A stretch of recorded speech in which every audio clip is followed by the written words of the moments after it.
정부가 부동산 세제 논란과 관련해서 기존 부동산 정책의 큰 골격과 기조는 견지하면서 국민 뜻 수렴과 당정 협의를 거쳐서 다음 달까지 결론을 내리겠다고 밝혔습니다. LH 임직원의 퇴직 후 취업 제한 대상을 더 확대하는 방안도 검토됩니다. 네, 취재기자 연결해서 자세한 내용 알아보겠습니다. 오인석 기자, 이 부동산 세제 완화 여부를 놓고 다양한 의견이 나오는 가운데 이 홍남기 경제부총리가 정부 측 입장을 밝혔는데 어떤 내용입니까? 네, 홍남기 경제부총리는 기존 부동산 정책의 일부 변화 가능성에 대한 갑론을박과 불확실성을 걷어내는 것이 시급하다고 밝혔습니다. 종합부동산세 과세 기준을 9억 원에서 12억 원으로 높이고 무주택 실수요자 주택담보대출 비율인 LTV를 90%로 높이는 방안을 두고 당내 논쟁이 계속되는 상황을 겨냥한 발언으로 풀이됩니다.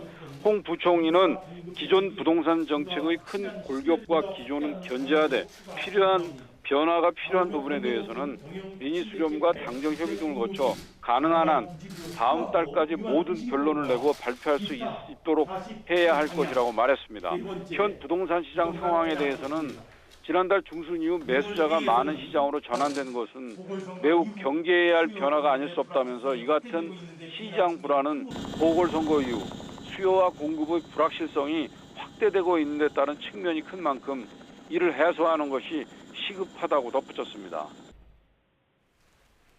네, LH 사태와 관련해서 LH 임직원의 퇴직 후 취업 제한 대상을 보다 확대하는 방안이 검토되고 있다고요? 네, 홍 부총리는 LH 혁신방안과 관련해 정부안을 마련을 했고 앞으로 당정 협의를 거쳐 발표할 계획이라고 말했습니다.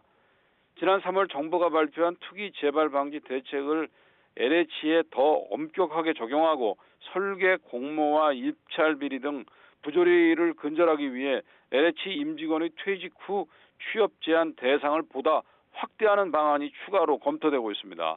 또 이번 사태의 책임을 물어 경영평가 제도상 2020년도 LH 경영 실적을 가장 엄격하게 평가해 다음 달 하순 발표하기로 했습니다.